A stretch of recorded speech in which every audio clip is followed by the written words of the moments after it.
So nervous, I don't want to talk.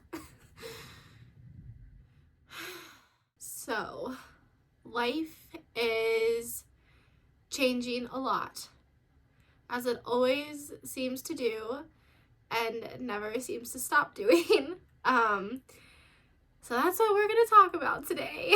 So last October, I got engaged to my partner, Ryan, of 7-ish years, and that was insane because we've been together for so long that it was kind of at a point in the relationship where we already knew that we were life partners, and we knew that somewhere down the line, you know, we would take additional steps to, I don't know, be more permanent in the eyes of society. So engagement and marriage and so on and so forth. And so he proposed.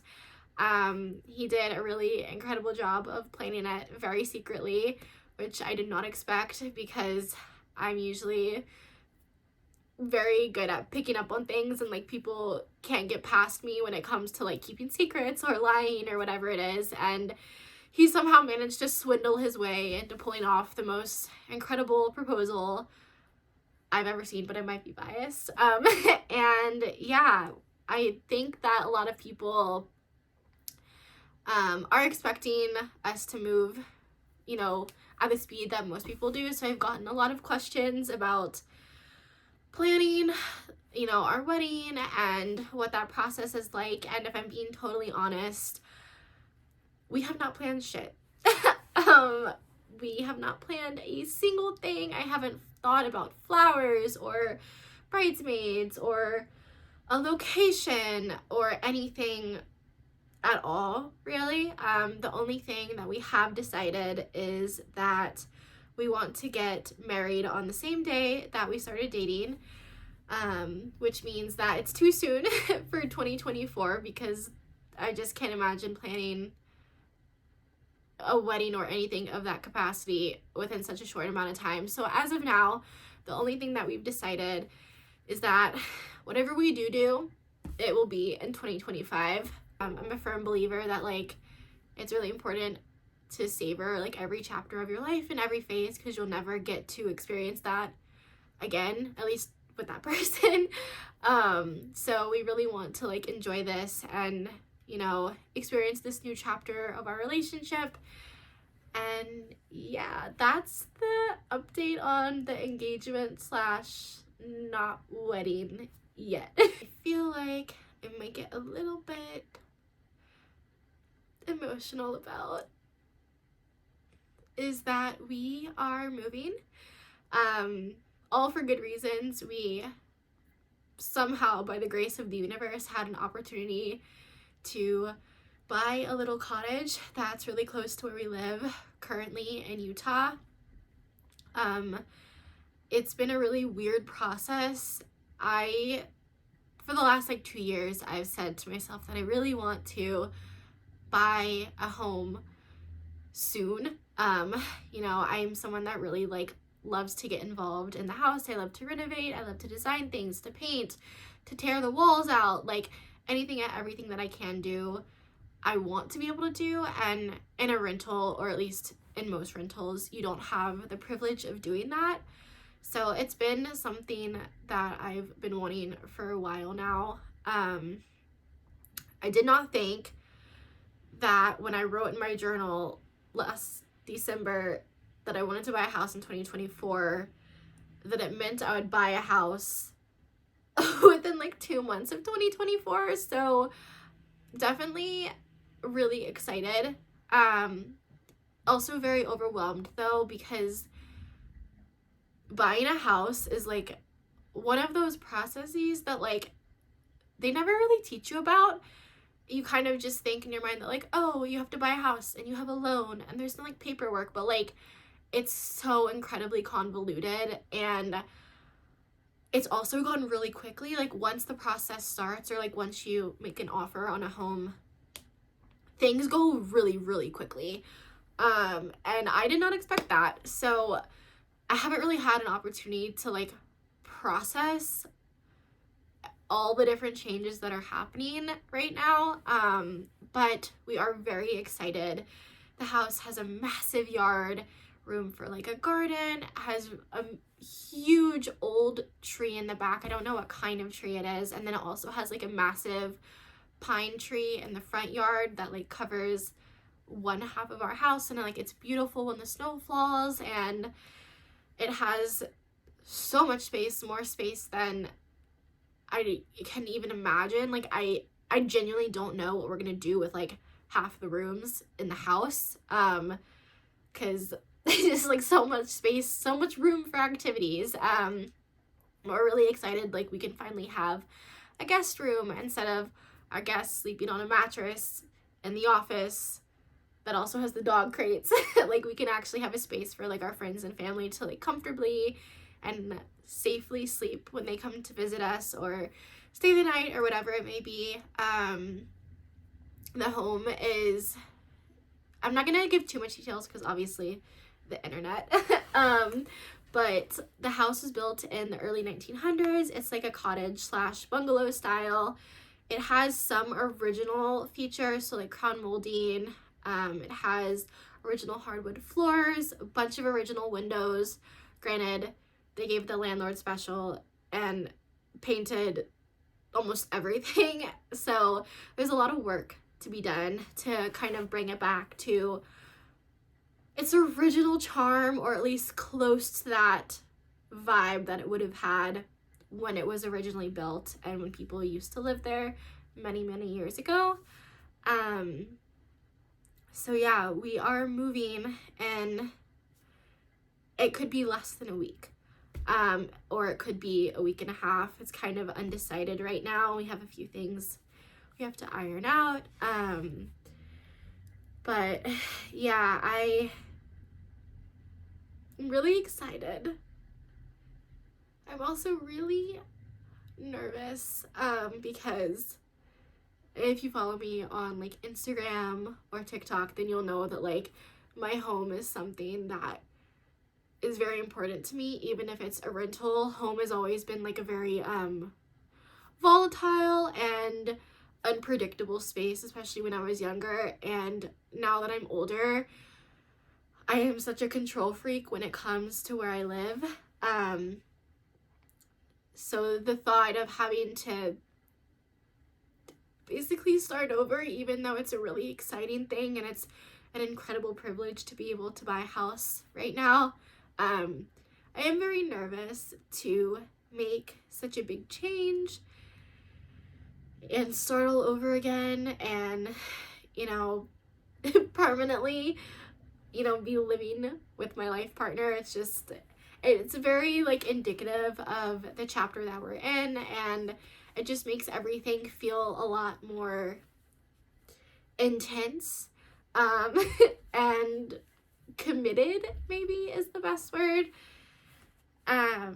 I feel like I'm saying a lot, and I don't usually do that. It's probably because I'm talking to a camera, and I never talk to the camera because it gives me the ick.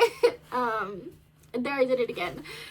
But yeah, so we're buying a house, and it's gonna be like a whole process. I am doing a series on my Instagram and my TikTok. I might do it on YouTube. I'm not totally sure right now because I record everything on my phone, and I gotta make sure that like every little thing gets recorded, and so I'm not really sure of the logistics of that right now.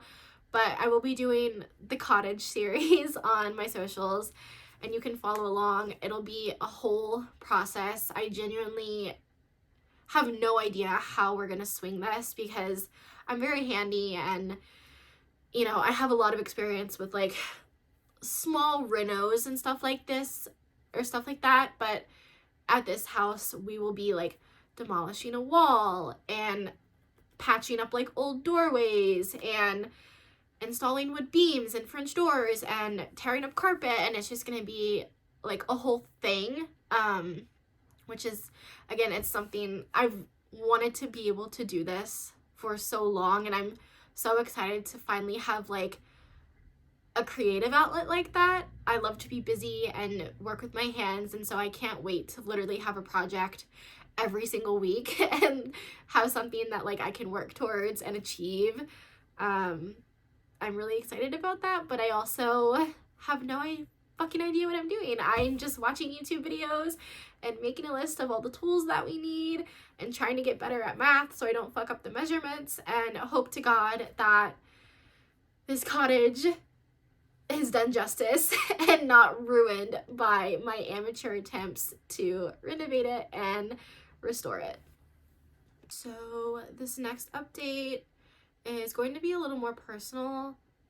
I'm not really sure how I feel about disclosing this. A part of me is really anxious because I don't want what I'm about to say to change people's perception of me.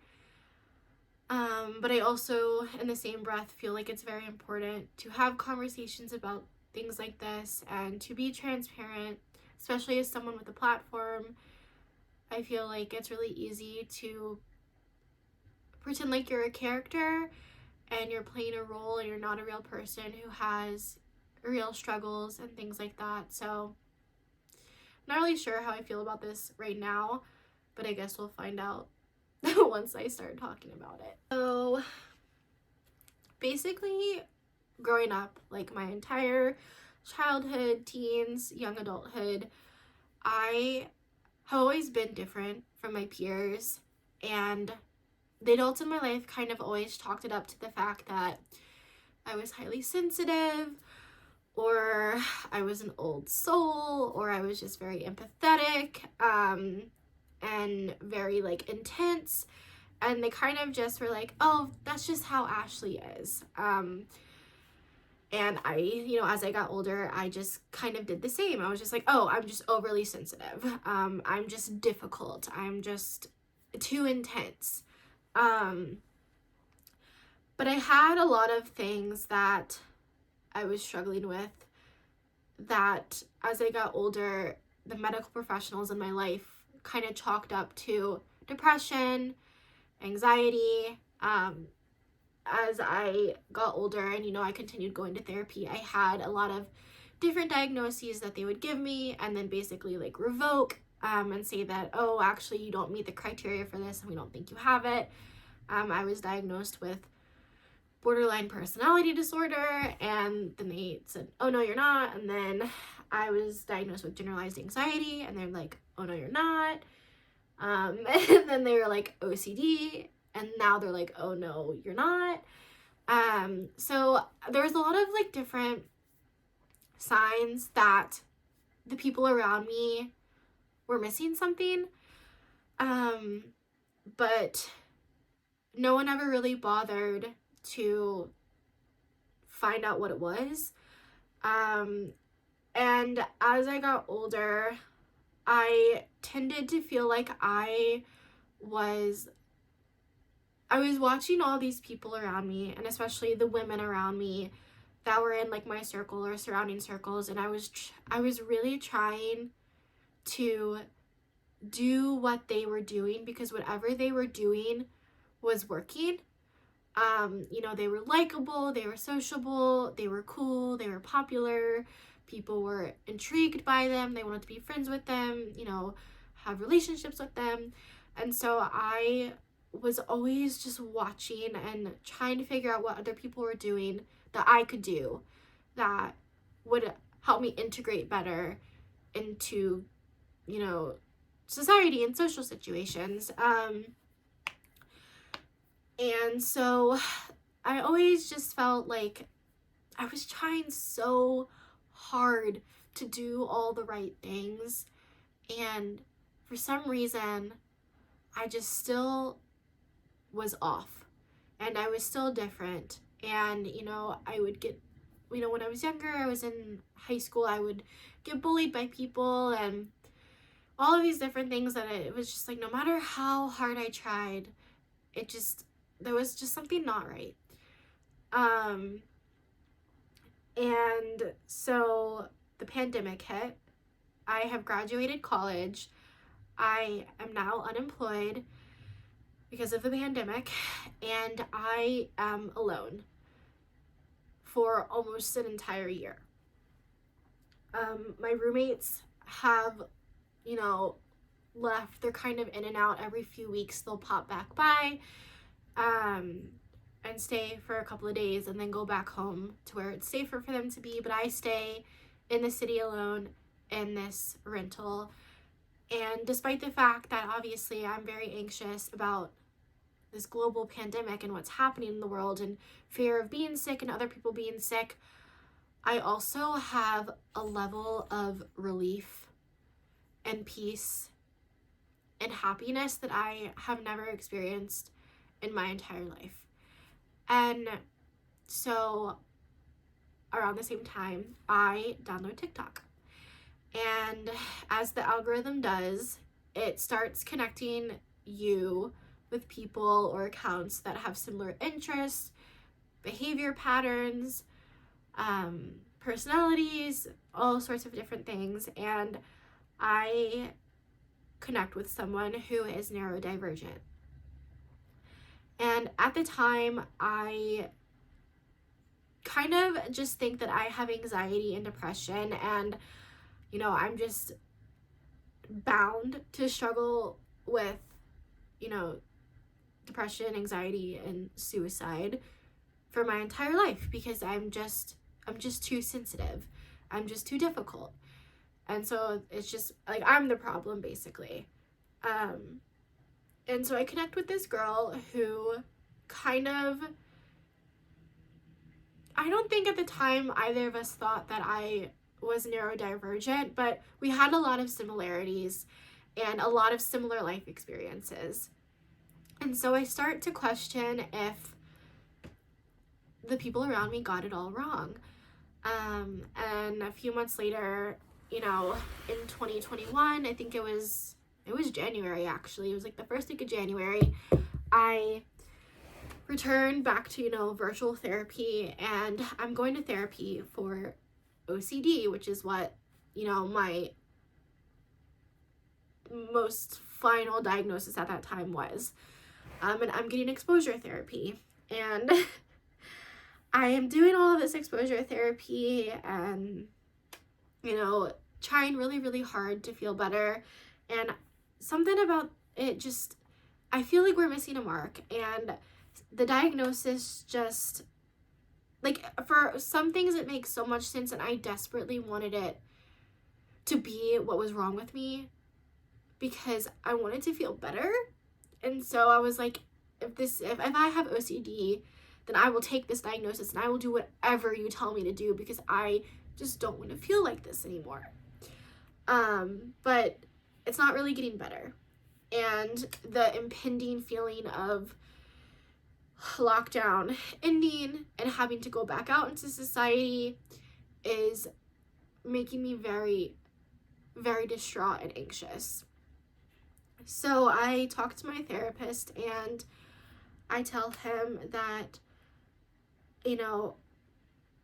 I'm questioning whether or not I might be on the spectrum. And for those of you that are like not familiar with like what it is to be neurodivergent, basically it's like a class of a lot of different, disorders, conditions, whatever you want to call it, like ADHD, ADD, OCD, and autism. And so I tell him that, hey, I think I might be neurodivergent. And he basically says, it is possible, but because you can hold a conversation and you can make eye contact, I'm not going to give you a referral to get tested. And so at that point, I kind of just drop it, because, he's supposed to be the professional here. He's the one that went to school for it. He's the one that works in that field. So, of course, he's got to be right. So I kind of just leave it alone, and life continues to change at a speed that I just cannot keep up with.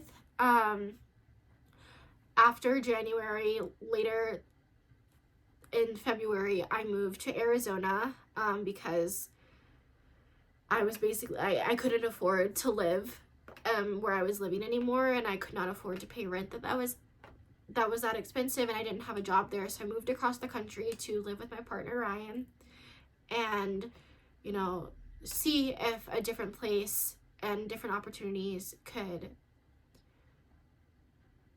make me feel better and make life easier, essentially. So I go to Arizona, and I am still really struggling. I'm really struggling with the change. I'm having a really difficult time with overstimulation. I'm having a really hard time making friends. I'm having a really hard time even just like having conversations, dealing with like constant exhaustion, like mental exhaustion and fatigue, and all of these different things. And so I'm just still really suffering. And then we moved to Utah, where I am forced to, you know, deal with more change, which again, like I said before, I really, really, really struggle with change. It's something that I do not do well with. I really try to cope with it and navigate it as an adult, but like it is incredibly like distressing for me. So there's more change. I get an office job that I have to drive to every single day, in office, constantly having to talk to people, constantly having to engage, entertain, pretend, and the ball just kind of keeps rolling. And there's all these things that I was doing pre-pandemic just fine, despite, you know, pre-pandemic, like I was doing it all just fine, but I was still like, during that time I was very tired. But now I can't even do these things. Like, it is almost impossible for me to do them, and I am even more exhausted. So I start doing research on what it is to be on the spectrum, what the spectrum is, what it is to have autism, what it is to be a woman with autism. And I start looking at my entire life,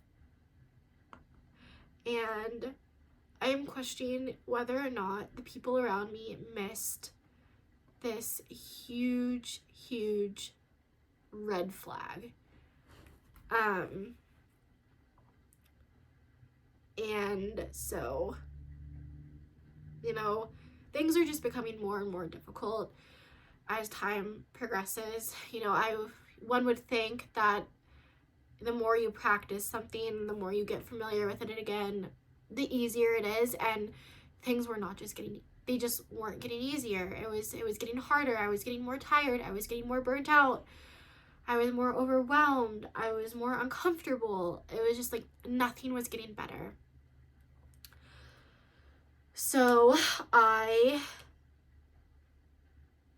did what I did before, and I am relentless. So I go back to therapy, I go to specialists, I get testing, and I basically, you know, I'm like, you need to test me for autism now. And, you know, there's always the possibility that they're just gonna say no. So I was very nervous and scared that it was going to be even more of a battle than it already was up to that point. But fortunately, I ended up with the right person, the right time, and I was given all the evaluations and all of the testing. And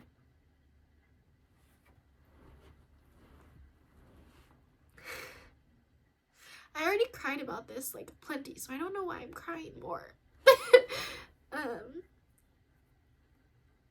And so we got the results back, and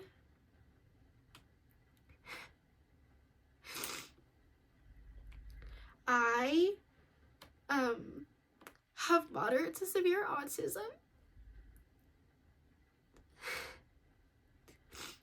And despite the fact that a part of me feels like such immense relief that I finally got that diagnosis, and now I finally have the necessary like supportive options to, you know, hopefully be able to cope better and navigate the world a little bit easier.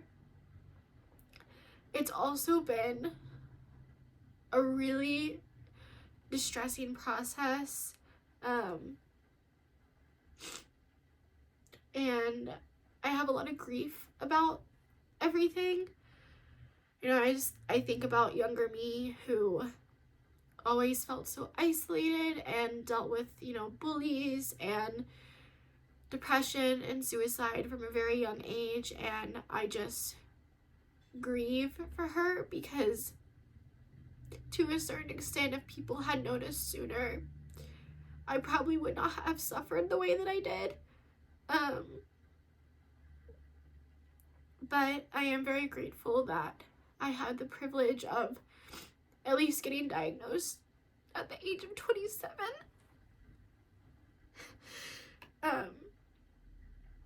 So yeah, that has been a long time coming, and I am very anxious to put this on the internet. Like I said before, because the internet could be kind of an unkind place, and I still want to be recognized as me and not,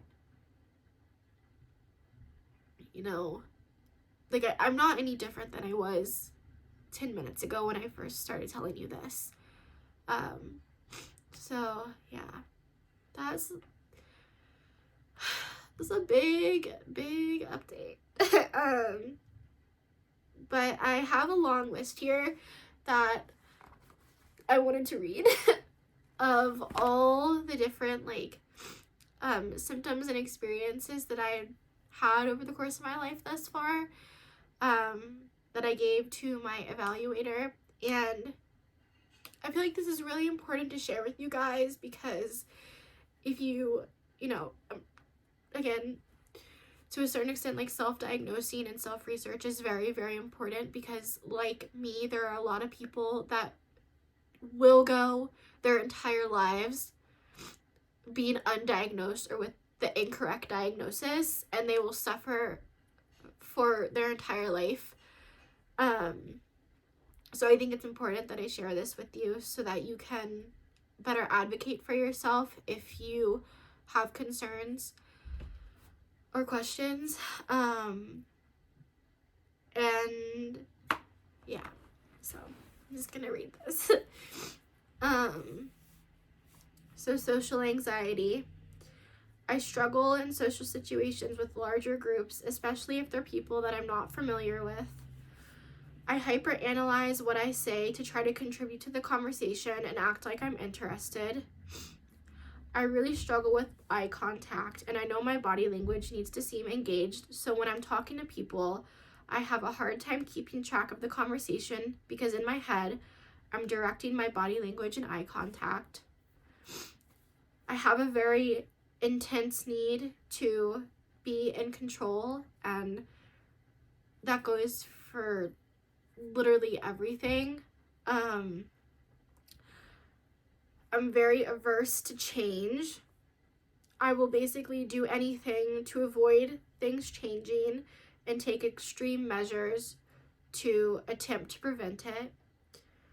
I stick to daily routines, eat the same things on a weekly basis, only go to safe restaurants where I know the menu, where to sit, who works there, and eat the same thing every single time.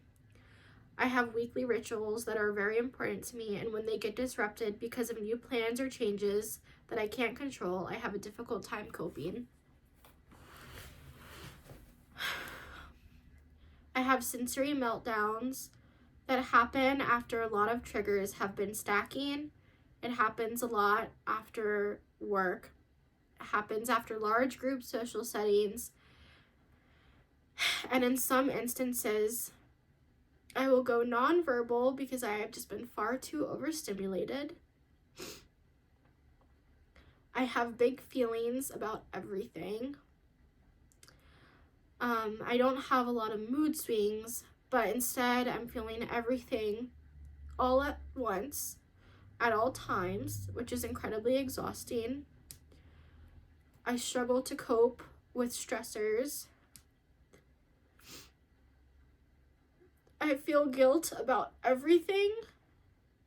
Examples are when I don't say the right thing, when I accidentally don't let someone over while driving because I didn't see them, etc. I struggle with feeling isolated even when surrounded by people. I struggle with feeling misunderstood and can become incredibly upset when people misunderstand and misinterpret me and what I say and what I do. I struggle with social cues. For example, knowing when to chime into a conversation, knowing if someone is actually asking me a question or if it's just a statement. I struggle to mask, and oftentimes that leaves people feeling as though I'm being rude and uninterested. For example, I have a hard time controlling my facial expressions, and much of the time I have like a flat effect, and I've gotten comments my entire life about how I don't look interested and I don't look happy.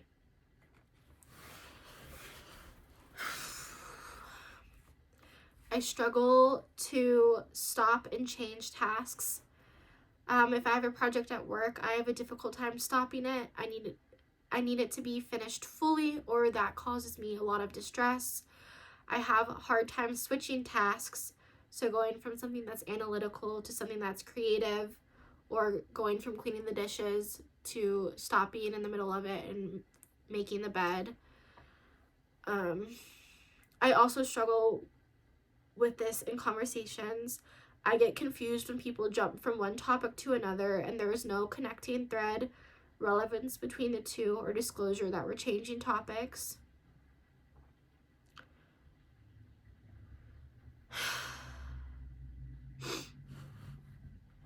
I'm sensitive to sounds and textures. Loud noises are very distressing for me, unless it's music that I like. But this is especially relevant when it comes to people speaking really loudly. I can't wear certain things.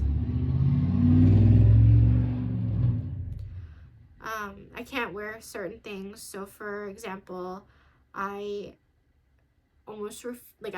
refuse to wear sunglasses because the pressure, the very little pressure from them would make me feel like it made my head hurt almost. And I don't like wearing really tight or structured clothing because it makes me feel like wrapped up too tightly and it's just overstimulating. I won't eat certain foods if the texture is wrong. On that note, I also eat foods in a certain order. So if I have to eat something crunchy with soft foods and alternate between the two while eating. And then, special interest is a really big one. I think that a lot of people, when they think of special interest, they think of like, oh, this person is really into bugs and collects all sorts of like dead bugs in a book or frames and knows every single name and the anatomy of all the bugs. And for some people with autism, that is true. And for a lot of other people with autism, we have more acceptable or normal special interests. So for me, throughout high school and elementary school, I was very interested in dance. I did all different types of dance. I did the competition team. I would spend an insane amount of time watching videos of people dancing. I would stim when I was watching like other people dance or at dancing competitions. I would stim. I didn't know at the time that it was stimming. I just thought I was really enjoying it. I also had a really big fixation with giraffes. I literally wrote, I said I couldn't tell you what the deal was here. So much of what I owned was giraffe related.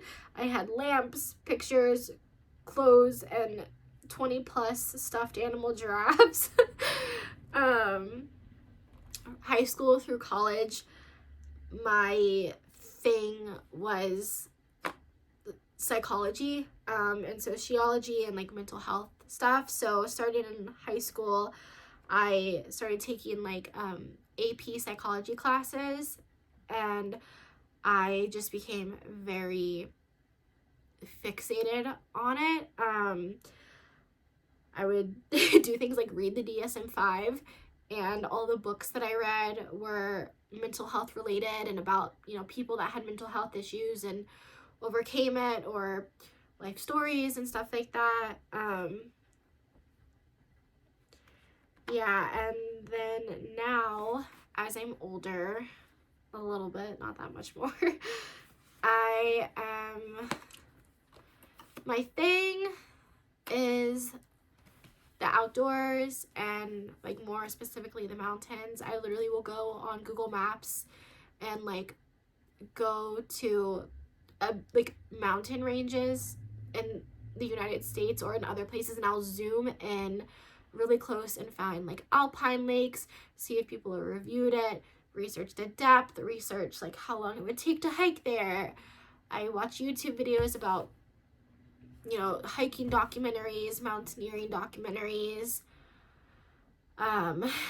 anything related to like the mountains and the outdoors, avalanches, snowstorms, like anything that you could think of. It's just, my life kind of like revolves around it, sort of, to a certain extent. And I could spend, and I do spend a lot of time